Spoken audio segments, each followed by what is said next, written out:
Hello, this is Bharat and welcome again to Bharat KM Online Pathshala where success begins. This video is related to fluid mechanics. Fluid mechanics की ये जो series है, lecture number 1, lecture number 2, lecture number 3 आगे चलेंगे। तो ये video series है, आप इनको किस किस एग्ज़ाम के लिए प्रीफर कर सकते हो। पहले तो मैं आपको ये बता देता हूँ। एसएससी जूनियर इंजीनियर के लिए, एसएससी जूनियर इंजीनियर की सिर्फ प्री एग्ज़ाम के लिए, प्री के लिए ही क्यों? क्योंकि प्री ऑब्जेक्टिव एग्जाम लगती है और ये जो सीरीज़ है इसको हम ऑब्जेक्टिव पॉइंट ऑफ व्यू से ही पढ़ेंगे। जो डिस्क्रिप्टिव एग्जाम लगती है उसके पॉइंट ऑफ व्यू से नहीं पढ़ेंगे। मतलब पढ़ेंगे तो डिटेल से, लेकिन डिस्क्रिप्टिव क्वेश्चंस नहीं करेंगे। जो लंबे लंबे वाले क्वेश्चंस होते हैं ना, बड़े बड़े क्वेश्चंस आते हैं, लिखित पेपर लगता है एसएससी मेन का, वैसे तो वो लंबे वाले क्वेश्चन हैं उनको हम कवर नहीं करेंगे। इसलिए इस वीडियो सीरीज़ को आप एसएससी मेन एग्ज़ाम के लिए यूज़ नहीं कर सकते हो। ओके, क्योंकि मेन एग्जाम में सारे डिस्क्रिप्टिव पेपर आते हैं। हाँ, अगर मेन एग्जाम में कोई थ्योरी वाला क्वेश्चन आएगा ना तो उसको आप कवर कर लोगे, लेकिन जो क्वेश्चन आ गया अगर न्यूमेरिकल आ गया तो उसको कवर नहीं कर पाओगे। इसलिए ये वीडियो सीरीज़ सिर्फ एसएससी की प्री एग्ज़ाम के लिए वैलिड है। इंडिया में दूसरी बात, इंडिया में आप किसी भी स्टेट के लिए अगर आप जूनियर इंजीनियर की एग्ज़ाम दोगे उसके लिए आप इस सीरीज़ को प्रीफर कर सकते हो। आप इंडिया में किसी भी स्टेट के लिए असिस्टेंट इंजीनियर की एग्ज़ाम दोगे उसके लिए भी आप इस वीडियो सीरीज़ को प्रीफर कर सकते हो। लेकिन किसी किसी स्टेट में क्या होता है, जो असिस्टेंट इंजीनियर की एग्ज़ाम लगती है ना, इसका डिस्क्रिप्टिव पेपर लगता है। जैसे बिहार के अंदर भी डिस्क्रिप्टिव पेपर लगता है, राजस्थान में भी डिस्क्रिप्टिव पेपर लगता है। लेकिन जैसे जीपीएससी गुजरात वगैरह में उधर डिस्क्रिप्टिव पेपर नहीं लगते असिस्टेंट इंजीनियर के। जैसे यूपीपीएससी, उसमें भी डिस्क्रिप्टिव पेपर नहीं लगता असिस्टेंट इंजीनियर के लिए। तो उनके लिए फिर आप इस वीडियो सीरीज़ को प्रीफर कर सकते हो। आप मेन के लिए भी प्रीफर कर सकते हो, लेकिन ओनली थ्योरी क्वेश्चन के लिए। थ्योरी तो आप इस वीडियो सीरीज से लिख दोगे, लेकिन अगर न्यूमेरिकल आ गया तो वो नहीं कर पाओगे, क्योंकि हम इसमें न्यूमेरिकल्स कवर नहीं करेंगे। जो लंबे वाले न्यूमेरिकल होते हैं ना, उनको कवर नहीं करेंगे। बाकी हम डिटेल से पढ़ेंगे इनको। तो मैंने आपको बता दिया, आप एसएससी के लिए इसको कवर कर सकते हो, एसएससी प्री के लिए और मेन के लिए सिर्फ थ्योरी का जो क्वेश्चन आएगा उनके लिए। और किसी भी स्टेट के लिए जूनियर इंजीनियर और असिस्टेंट इंजीनियर के लिए आप इसको प्रीफर कर सकते हो। ओके, तो आगे चलने से पहले तो फ्लूइड मैकेनिक्स में हम कौन कौन से चैप्टर्स कवर करेंगे उनको डिस्कस कर लेते हैं, फिर आगे चलेंगे। यहाँ पर क्वेश्चन क्या चैप्टर नंबर 1 अपना रहेगा फ्लूइड प्रॉपर्टीज़। फ्लूइड की क्या क्या प्रॉपर्टीज़ रहती है उनको हम डिस्कस करेंगे यूनिट नंबर फर्स्ट में। यूनिट नंबर सेकंड में आएगा हमारा फ्लूइड स्टैटिक्स। फ्लूइड स्टैटिक्स को हम 4 पार्ट में कवर करेंगे। फर्स्ट पार्ट अपना रहेगा pressure and it's measurement. Pressure और उनको किस किस तरीके से हम मेज़र करते हैं वो हमारा पार्ट नंबर 1 में कवर करेंगे। पार्ट नंबर सेकंड में हम कवर करेंगे hydrostatic force on curved and plane surfaces. अगर आपका कोई बकेट है या फिर कोई बर्तन है बहुत बड़ा, वो प्लेन है नीचे से, या तो इस तरीके से प्लेन है, या फिर आपका कुछ इस तरीके से, मान लो इस तरीके से कर्व है, इस तरीके से कर्व है, तो इनके ऊपर किस किस तरीके से फोर्सेस लगेंगे, किस तरीके से उन फोर्सेस को हम कैलकुलेट करेंगे, वो चीज़ हम कवर करेंगे पार्ट नंबर सेकंड में। उसके बाद में पार्ट नंबर थर्ड में हम कवर करेंगे लिक्विड इन रिलेटिव इक्विलिब्रियम। मतलब अगर आपका पानी में रिलेटिव मोशन हो रहा हो, जैसे आपका ये बकेट है या फिर आपका कोई टैंक है, मान लो पानी का टैंक है ना, घरों में पानी के टैंक आते हैं, वो टैंक है। अब ये टैंकर बहुत ही स्पीड से जा रहा है आगे, ट्रैक्टर इसको बहुत ही स्पीड से लेके जा रहा है, तो ये पानी का लेवल किस तरीके से हो जाएगा। मान लो इनिशियली लेवल ऐसा था, ओके, अब ये तेज़ लेके जाएगा, ये ट्रैक्टर तेज़ लेके जाएगा इस टैंक को, तो ये पानी का लेवल कुछ इस तरीके से हो जाएगा। क्या इस तरीके से हो जाएगा, क्योंकि पीछे वाला लेवल ये बढ़ जाएगा।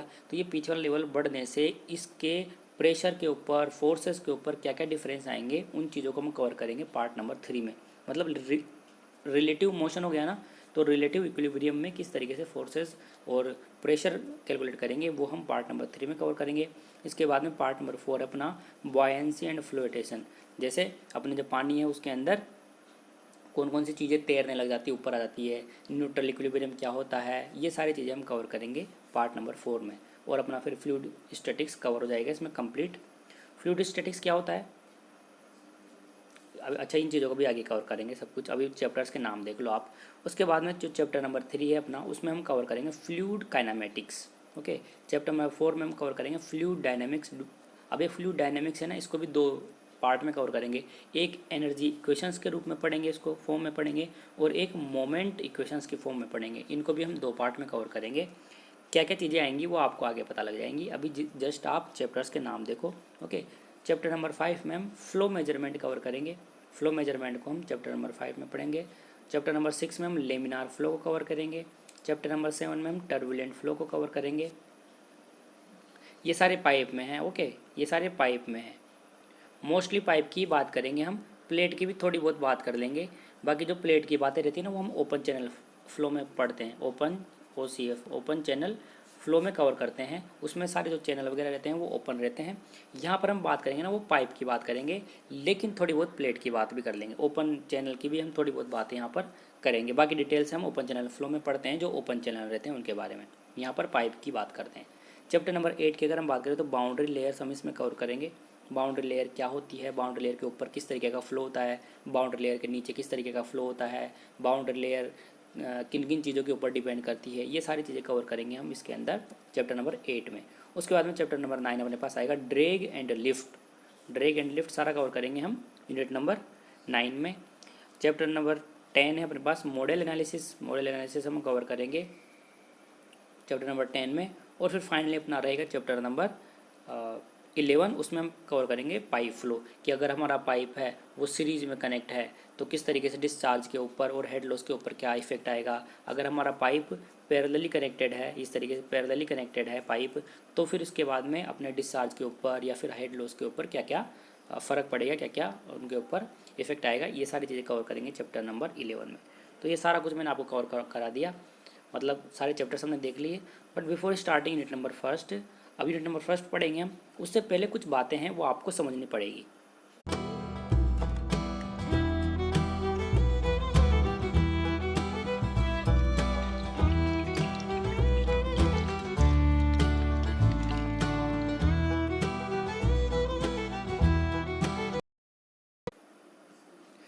ओके, यूनिट नंबर फर्स्ट अपने जो प्रॉपर्टीज़ ऑफ फ्लूइड है उसको स्टार्ट करने से पहले कुछ ओवरव्यू ले लेते हैं फ्लूइड मैकेनिक्स का, उसके बाद में हम आगे चलेंगे। देखो फ्लूइड क्या होता है, जब मैं पहले जहाँ पढ़ाता था वहाँ पर स्टूडेंट्स क्या बोलते थे, लड़के क्या बोलते थे कि फ्लूइड तो सर पानी होता है सिर्फ, लेकिन ये गलत बात है। फ्लूइड को पानी कोई फ्लूइड नहीं समझना चाहिए, और होता भी नहीं है। अगर मान लो हम ऑयल ले लें, तेल ले लें, तो तेल भी एक तरीके का फ्लूइड होता है। अगर हम गैस की बात करें तो गैसेस भी फ्लूइड होती है, पानी फ्लूइड नहीं होता। मैंने आपको इसलिए यहाँ पर बता दिया क्योंकि जहाँ मैं पढ़ाता था वहाँ पर स्टूडेंट्स क्या बोलते थे कि सर पानी फ्लूइड होता है, और चीज़ों की बातें हम क्यों करते हैं, क्योंकि जब हम आगे चलेंगे ना तो वहाँ पर ऑयल की भी बात होगी, स्पेसिफिक ग्रेविटी अलग अलग आती है, अलग अलग तरीके के फ्लूइड कवर करेंगे, तो कन्फ्यूजन क्रिएट होता है, इसलिए मैंने आपको यहीं बता दिया इस चीज़ को। अब देखो यहाँ पर लिखा हुआ है, अ सब्सटेंस इन लिक्विड और gaseous phase is refer to as fluid. आपका कोई भी सब्सटेंस हो, या तो वो लिक्विड फेज में हो या फिर गैसियस फेज में हो, हम उसको फ्लूइड ही बोलेंगे। अब फ्लूइड की कुछ और बातें हैं वो आपको देखनी पड़ेगी। ये फ्लूइड क्या होता है, इनके ऊपर आप थोड़ा सा भी स्ट्रेस लगाओगे, बिल्कुल नेग्लिजिबल, बिल्कुल थोड़ा सा, मतलब थोड़ा सा स्ट्रेस लगाओगे ना, जब भी इन फ्लूइड में डिस्टर्बेंसेस क्रिएट होने लग जाते हैं। ऐसा नहीं कि इस फ्लूइड के ऊपर कुछ ना कुछ थोड़ा बहुत स्ट्रेस लगाना पड़ेगा, नहीं। अगर आप इनके बिल्कुल माइनर, छोटे से छोटा आप इसके ऊपर कुछ फोर्स या फिर स्ट्रेस लगा दोगे तो ये आपका फ्लूइड है ना वो डिस्टर्ब हो जाएगा थोड़ा बहुत, वही फ्लूइड होता है। यही सेकंड पॉइंट में लिखा हुआ है, देखो, they are capable of deforming continuously under the influence of shear stress however small the shear stress might be। चाहे कितना भी छोटा shear stress हो, इनके अंदर डिस्टर्बेंस क्रिएट होने लग जाते हैं फ्लूइड्स के अंदर। और फ्लूइड कोई भी हो सकता है, लिक्विड और गैसियस फेज में होना चाहिए। वो सॉलिड फेज में होगा तो वो फ्लूइड नहीं होगा, क्योंकि सॉलिड तो फ्लूइड होते नहीं है, सॉलिड तो सॉलिड होते हैं। और फ्लूइड कौन कौन से होंगे, लिक्विड फेज और गैसियस फेज में कोई भी सब्सटेंस हो उनको हम प्रेफर करेंगे या फिर रेफर करेंगे फ्लूइड के जैसे। ओके, अब स्ट्रेंथ ऑफ मटेरियल में आपने देखा होगा, मैंने लेक्चर्स वगैरह अपलोड कर रखे हैं। स्ट्रेंथ ऑफ मटेरियल में हम क्या पढ़ते हैं, सॉलिड्स के केस में, मतलब स्ट्रेंथ ऑफ मटेरियल में सॉलिड की ही बात करते हैं। तो सॉलिड्स के केस में हम क्या करते हैं, क्या समझते हैं कि स्ट्रेस डायरेक्टली प्रोपोर्शनल टू होता है स्ट्रेन। ओके, स्ट्रेस को हम डिनोट करते हैं सिग्मा से, और स्ट्रेन को हम डिनोट करते हैं इस नोटेशन से, इस तरीके से। ई नहीं होता ये, देखो कैपिटल ई तो ऐसा होता है, ओके, और एक ये ई होता है, तो ये वाला ई है ना वो तो स्ट्रेन से डिनोट करते हैं। और ये जो कैपिटल ई है इसको हम डिनोट करते हैं, इसको किसके लिए लगाते हैं, यंग्स मॉडुलस के लिए। ओके, ये मैंने आपको स्ट्रेंथ ऑफ मटेरियल में बता रखा है अच्छे तरीके से। बाकी अगर ये इसकी सीरीज़ पढ़ेंगे हम, असिस्टेंट इंजीनियर या फिर जूनियर इंजीनियर वाली ये जो सीरीज़ चल रही है इसके लिए पढ़ेंगे तो मैं आपको बता दूंगा। ये ईएसी गेट के लिए सीरीज़ नहीं है, मैं आपको फिर बता रहा हूँ, एसएससी के लिए, जेई एग्ज़ाम के लिए, और स्टेट लेवल पे असिस्टेंट इंजीनियर और जूनियर इंजीनियर, इन एग्ज़ाम्स के लिए है। ऑब्जेक्टिव एग्ज़ाम आप कहीं भी दे लो, किसी यूनिवर्सिटी की एग्ज़ाम लग रही है ऑब्जेक्टिव टाइप की, तो वहाँ पर भी आप इसको प्रीफर कर सकते हो। मेन एग्ज़ाम के लिए भी प्रीफर कर सकते हो वैसे तो, लेकिन हम इस सीरीज़ में कन्वेंशनल टाइप के क्वेश्चंस कवर नहीं करेंगे, इसलिए मैं आपको नहीं बोल रहा हूँ। हाँ, अगर कोई थ्योरी के क्वेश्चंस आते हैं कन्वेंशनल एग्जाम में, वो आप इस सीरीज़ से कर पाओगे, क्योंकि थ्योरी वगैरह हम डिटेल से पढ़ेंगे इसमें। तो मैंने आपको समझाया कि सोम या फिर सॉलिड्स में हम क्या देखते हैं, स्ट्रेस डायरेक्टली प्रोपोर्शनल टू होता है स्ट्रेन, मतलब आप जितना स्ट्रेस लगाओगे सॉलिड के ऊपर उतना ही उसमें स्ट्रेन आते जाएगा।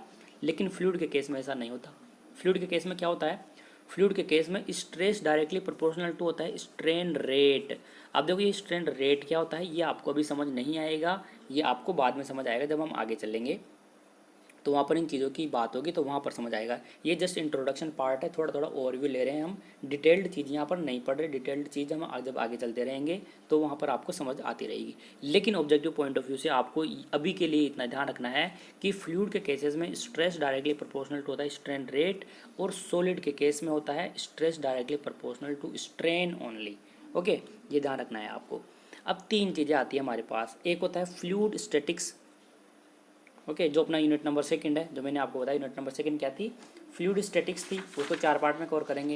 यूनिट नंबर थर्ड थी हमारे पास फ्लूइड काइनेमेटिक्स, और यूनिट नंबर फोर्थ थी अपने पास फ्लूइड डायनेमिक्स। अब इन तीनों चीज़ों को भी हम समझते हैं कि ये तीनों चीज़ें क्या होती है। तो देखो फ्लूइड स्टैटिक्स क्या होगा। फ्लूइड स्टैटिक्स का मतलब है कि लिखा हुआ है study of fluid at rest, मतलब अगर आपका फ्लूइड रेस्ट कंडीशन में, मान लो ये कोई बड़ा सा बर्तन है, या फिर मान लो कोई डैम है, उस डैम के पीछे रिजर्वोयर भरा हुआ है, बहुत सारा रिजर्वोयर है, उसमें पानी है बहुत सारा, उस केस में अगर आप इस फ्लूइड की स्टडी कर रहे हो, इस फ्लूइड की स्टडी कर रहे हो, कब, इस फ्लूइड की स्टडी आप जब कर रहे हो जब आपका ये फ्लूइड है ना जो स्टेशनरी कंडीशन में है, इसमें किसी भी तरीके का कोई मूवमेंट नहीं हो रहा, कोई भी फ्लो नहीं हो रहा, उस कंडीशन में अगर आप इस फ्लूइड की स्टडी करोगे तो वो क्या होता है, फ्लूइड स्टैटिक्स होता है। अब ये स्टडी का मतलब क्या है, स्टडी मतलब काय की स्टडी करेंगे, स्टडी का मतलब है इस फ्लूइड की डेंसिटी। ओके, इस फ्लूइड में कितनी डेंसिटी है, इस फ्लूइड में किसी पॉइंट के ऊपर प्रेशर कितना आ रहा है। ओके, ये मान सकते हैं इस फ्लूइड में एक्सेलरेशन कितना है, किसी चीज़ में एक्सेलरेशन। अब एक्सेलरेशन होगा नहीं होगा वो अलग बात है, लेकिन स्टडी की बात कर रहा हूँ कि स्टडी में हम क्या क्या कर सकते हैं। ओके, वेलोसिटी कितनी है, इस फ्लूइड में वेलोसिटी कितनी हो रही है, रिलेटिव वेलोसिटी कितनी है, इन सारी चीज़ों की नॉलेज ही स्टडी कहलाती है।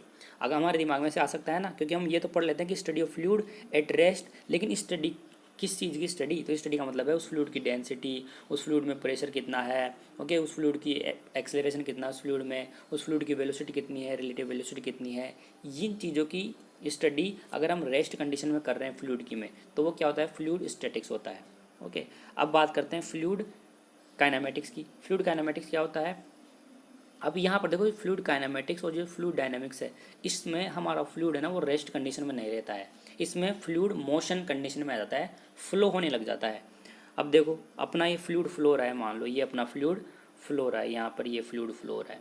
ओके, ये फ्लूइड अपना फ्लो रहा है। अब आप इस फ्लूइड की स्टडी कर रहे हो, अब फ्लूइड फ्लो रहा है इस टाइम पर, अगर आप इस फ्लूइड की स्टडी कर रहे हो, when your fluid is in motion, वो होता है आपका फ्लूइड काइनेमेटिक्स। लेकिन आपको यहाँ पर एक बात और ध्यान रखनी पड़ेगी, वो क्या है कि जब आप फ्लूइड काइनेमेटिक्स की बात करते हो उस कंडीशन में ये मोशन किस कारण से हो रहा है उससे हमें कोई मतलब नहीं होता, और अगर आप फ्लूइड डायनेमिक्स की बात करोगे तो ये मोशन किस कारण से हो रहा है उसका भी हमें मतलब होता है, उनको भी हम, उन फोर्सेस को भी किस कारण से अपना इसमें मोशन हो रहा है फ्लूइड में, उन चीज़ों को भी हम कवर करते हैं। तो यही चीज़ यहाँ पर लिखी हुई है, ये देख लो आप, फ्लूइड काइनेमेटिक्स में लिखा हुआ है study of fluid in motion. Okay, but responsible forces are not considered. Okay, motion में रहेगा अपना फ्लूइड, उस टाइम पर हम फ्लूइड की स्टडी करते हैं। स्टडी मतलब वेलोसिटी, एक्सेलरेशन, डेंसिटी, प्रेशर, इन सभी की स्टडी करते हैं, और किस कारण से रेस्पॉन्सिबल फोर्स क्या है इस फ्लो का, उससे हमें कोई मतलब नहीं है, उसको कंसिडर हम नहीं करते हैं। और फ्लूइड डायनेमिक्स की अगर हम बात करें तो लिखा हुआ है study of fluid in motion, वही है study of fluid in motion with, देखो आ गया with considering the responsible forces. लेकिन फ्लूइड डायनामिक्स में हम क्या करते हैं कि हमारा मोशन किस कारण से हो रहा है उन फोर्सेज को भी, उन कारणों को भी हम कंसिडर करते हैं। ये जस्ट इंट्रोडक्शन पार्ट हम देख रहे हैं, वैसे इनके कंप्लीट चैप्टर है, unit number second, unit number third और यूनिट नंबर फोर्थ, वहाँ पर हम इनको डिटेल से देखेंगे। यहाँ पर मैं आपको जस्ट ओवरव्यू दे रहा हूँ थोड़ा थोड़ा सा।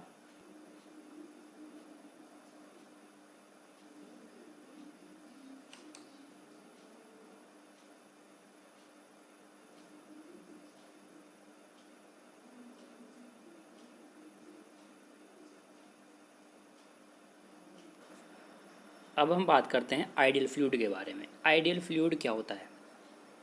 देखो, आइडियल फ्लूइड वो फ्लूइड होगा जिसके अंदर ना तो कोई सरफेस टेंशन है, सिग्मा, सरफेस टेंशन को हम डिनोट करेंगे सिग्मा से यहाँ पर, ओके। ना तो कोई सरफेस टेंशन है, ना आपकी कोई वहाँ पर विस्कोसिटी है उस फ्लूइड में, ना ही कोई, और ना ही वो फ्लूइड कंप्रेस होता है, मतलब इनकम्प्रेसिबल फ्लूइड है। क्या है? इनकम्प्रेसिबल फ्लूइड है। अब आप एक बात बताओ कि ये जो बातें हैं वो सही है क्या? आप हमारी ज़िंदगी में हमने ऐसा कोई फ्लूइड देखा है क्या जिसके अंदर कोई सरफेस टेंशन ना हो? अच्छा, अब आपको ये भी पता नहीं होगा कि सरफेस टेंशन क्या होती है। चलो अभी बताते हैं सरफेस टेंशन क्या हो। उससे पहले आप, अच्छा पहले ये तीनों चीज़ें समझते हैं पहले कि सरफेस टेंशन क्या होती है वगैरह वगैरह। देखो, अगर हमारा ये कोई बकेट है, ओके, ये पानी का बकेट का मतलब है कि कोई बर्तन है, बड़ा सा पानी का बर्तन है, इसमें हमने पानी भर दिया यहाँ तक, ओके, यहाँ पर हमने इसमें पानी भर दिया, ये पानी भरा हुआ है इसके अंदर, ये पानी भरा हुआ है ना इसमें। अब आपको पता है एक होता है कोहेसिव फोर्सेस, ओके, एक तो होते हैं कोहेसिव फोर्सेस और एक कौन से होते हैं? अडेसिव फोर्सेस होते हैं, ओके। ये कोहेसिव फोर्सेस क्या होते हैं और अडेसिव फोर्सेस क्या होता है ये भी बताना पड़ेगा आपको। कोहेसिव फोर्सेस वो होते हैं जो सेम पार्टिकल्स के बीच में लगते हैं, मतलब, और ये अडेसिव फोर्स क्या होते हैं? जो अलग अलग पार्टिकल्स के बीच में लगते हैं। मतलब आप इसको इस तरीके से समझ सकते हो, मान लो कोई लड़की है, कोई लड़की किसी लड़की की तरफ ही अट्रैक्ट हो रही है, मतलब लड़की लड़की हो गई ना, दोनों सेम चीज़ें हो गई, तो उनमें क्या कोहेसिव फोर्सेस लग रहे हैं वो। मतलब अगर कोई लड़की किसी लड़की की तरफ ही अट्रैक्ट हो रही है तो उसमें कोहेसिव फोर्सेस लग रहे हैं, और अगर कोई लड़की किसी लड़के की तरफ अट्रैक्ट हो रही है, इसका मतलब उनके बीच में अडेसिव फोर्सेस लग रहे हैं। इस तरीके से आप समझ सकते हो। अगर कोई लड़का लड़के की तरफ ही अट्रैक्ट हो रहा है, कोई लड़का लड़के की तरफ ही अट्रैक्ट हो रहा है, उसका मतलब कोहेसिव फोर्सेज है उनके बीच में। और कोई लड़का किसी लड़की की तरफ अट्रैक्ट हो रहा है, मतलब उनमें अडेसिव फोर्सेज लग रहे हैं। इस तरीके से आप समझ सकते हो, मतलब सेम सेम पार्टिकल्स के बीच में अगर फोर्सेज लगेंगे तो उसको बोलेंगे कोहेसिव फोर्सेज, और अगर अलग अलग पार्टिकल्स के बीच में फोर्सेज लगेंगे उसको बोलेंगे हम अडेसिव फोर्सेस। ठीक है, तो देखो यहाँ पर पानी भरा हुआ है ना, इस पानी में खुद पानी के बहुत सारे मॉलिक्यूल्स होंगे, यहाँ पर पानी के वाटर के मॉलिक्यूल्स होंगे। अगर सेम पार्ट, इस सारे जो पानी के मॉलिक्यूल्स है उनके बीच में फोर्सेस लगे हुए हैं, अट्रैक्टिव फोर्सेस लगे हुए हैं, वो कौन से फोर्सेस हो गए? कोहेसिव फोर्सेस हो गए, ओके। कोहेजन के कारण ऐसा हो रहा है। और मैं आपको बोलूँ कि इस पानी के बीच में और इस जो बकेट है, ये बकेट का कोई मटेरियल होगा ना, ये पानी के बीच में और इस बकेट के बीच में, यहाँ पर इसके पास में यहाँ पर फोर्सेस लग रहे होंगे, अट्रैक्टिव फोर्सेस लग रहे होंगे। वो कौन से फोर्सेस हो गए? अडेसिव फोर्सेस हो गए। ठीक है, इतनी बात आपको समझ आ गई होगी। अब आगे चलते हैं। देखो यहाँ पर आपका ये पानी भरा हुआ है, ये पानी भरा हुआ है आपका, ओके। तो देखो यहाँ पर बीच में तो क्या लग रहे होंगे? कोहेसिव फोर्सेस लग रहे होंगे, और यहाँ पर क्या लग रहा होगा? अडेसिव फोर्सेस लग रहा होगा। बिल्कुल सही बात है। अब देखो, आपने देखा होगा कि हम गिलास में पानी भरते हैं या फिर किसी भी बर्तन में, भगोने में पानी भरते हैं, तो पानी के ऊपर एक लेयर बन जाती है ना, बिल्कुल लेयर बनी हुई रहती है ना पानी की। ये पानी के ऊपर ही ऊपर एक लेयर बनी हुई रहेगी। अगर आप इसमें थोड़ा सा और पानी डाल दोगे तो यहाँ पर लेयर थोड़ी ऊपर आ जाएगी। तो ये लेयर किस कारण से बनती है? ये इसी कारण से बनती है क्योंकि ये पानी के मॉलिक्यूल्स है ना, नीचे वाले मॉलिक्यूल्स इस पानी के मॉलिक्यूल्स को पकड़ के यहाँ पर खींच रखे हैं, यहाँ पर ये इनको पकड़ के यहाँ पर खींच रखे हैं, इसलिए इसी कारण से ये यहाँ पर लेयर बनी हुई है, ओके। अब देखो ये लेयर बनी हुई है ना, तो ये पानी का जो कोहेसिव फोर्सेज है, अट्रैक्टिव फोर्सेज है, वो बहुत ही ज़्यादा रहता है। ये जो बहुत ही ज़्यादा फोर्स रहेगा तो ये पानी को बहुत ही स्पीड से खींच के रखेंगी, इस तरीके से खींच के रखेंगी, जिसके कारण ये लेयर बन जाती है। और ऐसे कोहेसिव फोर्सेस के कारण क्या होता है कि ये जो लेयर बनती है ना, ये ऊपर लेयर बन जाती है पानी की। ग्लास में या फिर किसी भगोने में पानी भर देते हैं, किसी भगोने में हम दूध डाल दिए, वो दूध के ऊपर ऊपर लेयर आ गई ना, एक लेयर मतलब ऊपर जो थर आ जाती है, मलाई आ जाती है, वो लेयर की बात नहीं कर रहा। जो ऊपर ऊपर लेयर बन जाती है ना, एक तरीके से लेयर का मतलब है ऊपर एयर और पानी के बीच में जो सरफेस है उसकी बात कर रहा हूँ। तो ये कोहेसिव फोर्सेस के कारण क्या है कि इस लेयर के अंदर है ना, टेंशन जनरेट होने लग जाती है। क्यों? क्योंकि नीचे के जो मॉलिक्यूल्स हैं ना पानी के, वो इसको पकड़ के खींचेंगे, क्योंकि कोहेसिव फोर्सेस बहुत ही तगड़ा होता है इसके अंदर।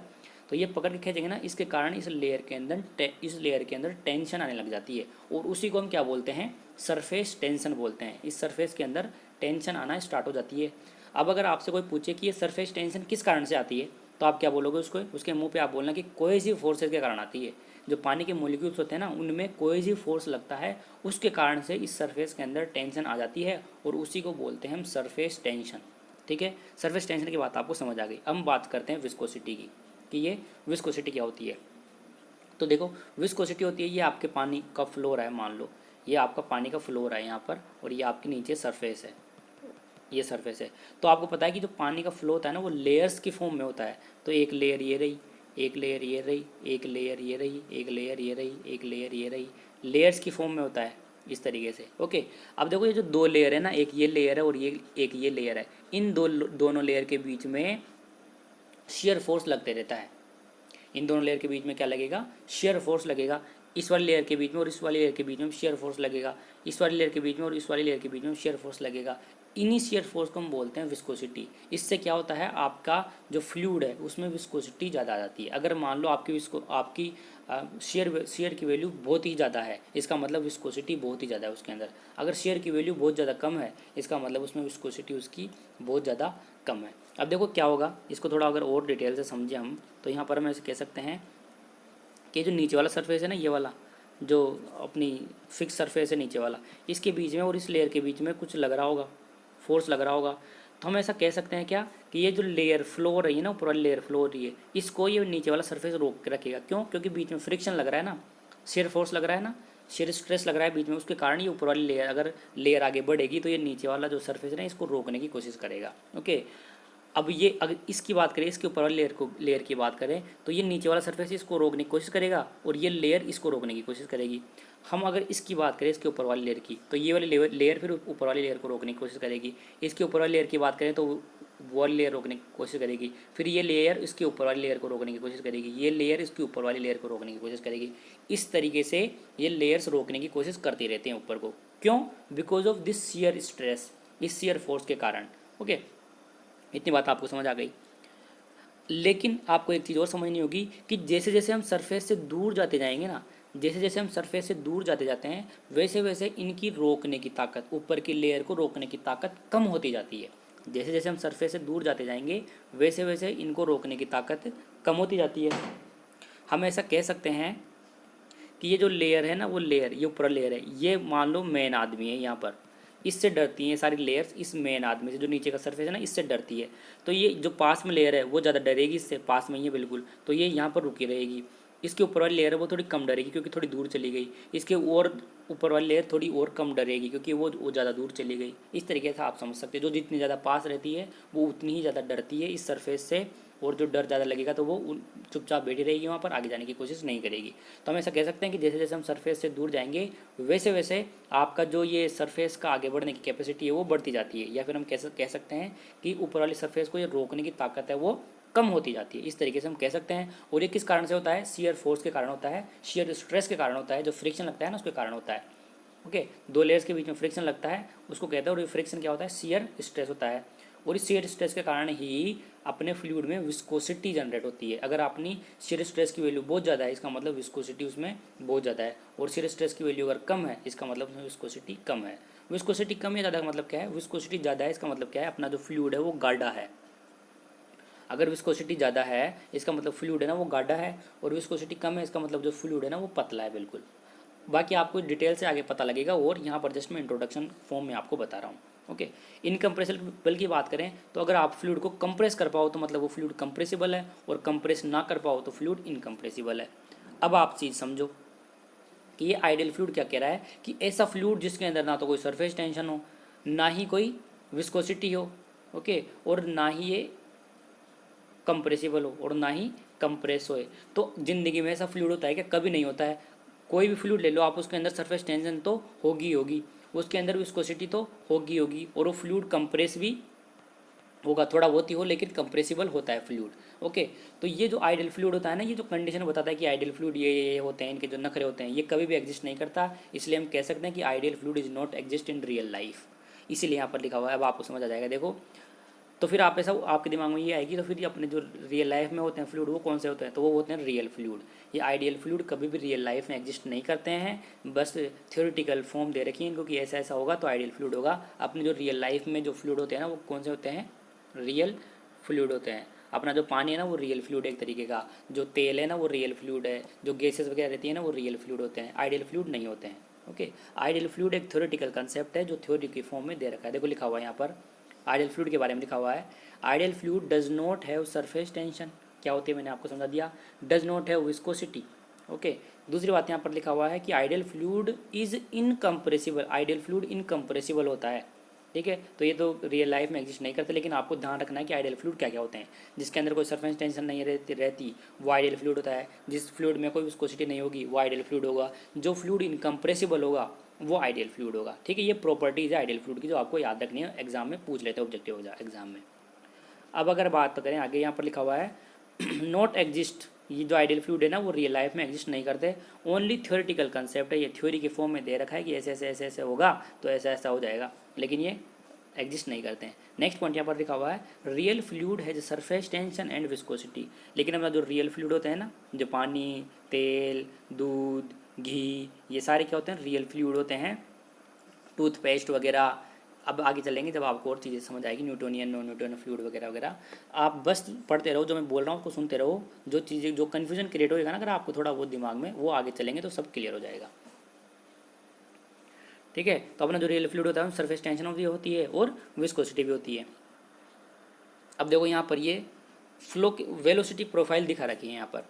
रियल फ्लूइड की वेलोसिटी प्रोफाइल ये है और आइडियल फ्लूइड की वेलोसिटी प्रोफाइल ये है। ओके, अब देखो मैंने आपको अभी क्या बताया था कि इस सरफेस के पास में जो लेयर रहेगी ना वो कम चलेगी। ओके, उसके दूर जाएगी वो तेज चलेगी थोड़ी, क्योंकि डर कम हो गया ना नीचे वाली लेयर का। उसके और दूर जाएगी तो और तेज चलेगी क्योंकि डर कम हो गया, और दूर जाएगी तो और तेज चलेगी, और डर कम हो गया, और डर कम हो गया, और डर कम हो गया। या तो आप इस तरीके से समझ लो, समझने के तरीके से रियल चीज़ क्या है कि यहाँ पर फ्रिक्शन ज़्यादा लगता है, इसलिए यहाँ पर लेयर जो कम धीरे धीरे चलती है, बिल्कुल फ्रिक्शन ज़्यादा होता है इसलिए लेयर। और थोड़ा दूर जाओगे तो इनको रोकने की जो कैपेसिटी है इसकी कम हो जाएगी, थोड़ा और दूर जाओगे इस लेयर से तो रोकने की कैपेसिटी और कम हो जाएगी, इसलिए ऊपर वाली लेयर तेज चलती है और उनकी नीचे वाली लेयर धीरे धीरे धीरे होती जाती है। ऐसा कब होगा, जब रियल फ्लूइड होगा। ये कब होगा, ये डर कब रहेगा इनके बीच में, ये लेयर्स के बीच में जो डर होता है इस सरफेस का, ये कब होगा, जब उस फ्लूइड में विस्कोसिटी हो, उस फ्लूइड में सरफेस टेंशन हो, ये सब चीज़ें होंगी जब ही तो होगा ना, जो आई मीन रियल फ्लूइड की हम बात कर रहे थे। लेकिन अगर हम आइडियल फ्लूइड की बात करें, आइडियल फ्लूइड मतलब ना तो इसमें सरफेस टेंशन है, ना इसमें विस्कोसिटी है, कुछ भी नहीं है इसके अंदर, तो इसमें कोई डर ही नहीं है। इस सरफेस का उन लेयर्स में कोई डर ही नहीं है। ये नीचे वाली लेयर भी उतनी तेज चलेगी और ऊपर वाली लेयर भी उतनी तेज चलेगी। ओके, क्यों, क्योंकि ना तो कोई फ्रिक्शन है ना विस्कोसिटी है। तो यहाँ पर ये लिखा हुआ है यहाँ पर। अब आपको समझ आ गई होगी किस तरीके से बनते हैं। रियल फ्लूइड की वेलोसिटी प्रोफाइल कुछ इस तरीके से बनती है और आइडियल फ्लूइड की प्रोफाइल बिल्कुल यूनिफॉर्म बनती है इस तरीके से। ये जो नीचे वाला सरफेस है ये अपना स्टेशनरी बाउंड्री है, स्टेशनरी सरफेस है, फ्लो अपना इस डायरेक्शन में हो रहा है, इस तरीके से ये बना हुआ है। ठीक है, ठीक है। ये अब यूनिट नंबर फर्स्ट नहीं, ये फिर नेक्स्ट वीडियो में डिस्कस करेंगे। ओके, इसमें इतना ही करेंगे। Thank you.